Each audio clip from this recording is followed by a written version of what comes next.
Hi, today in front of me OPPO Reno 10 and I'll show you how to hide photos in gallery on this device.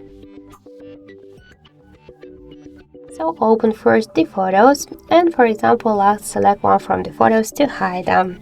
Just click here to hide icon. Now we should set a privacy password, so tap to set password. We could use the 6 digits password or to use another password type. For example, I'll use the pattern. Enter twice your password.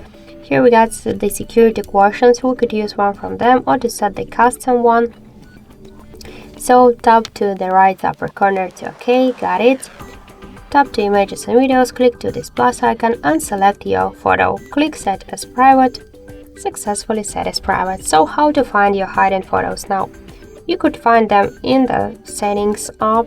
Tap to privacy, switch permission to privacy, click to private save under your password and tap to images and videos and you'll find your photo here.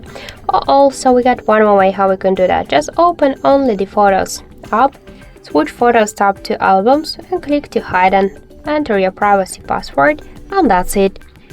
To unhide photo, select the photo, click set as public and switch. For example, let's move it to the camera roll. Successfully set as public. So that's it. Thank you guys for watching, and if you like this video, leave thumbs up and subscribe our channel.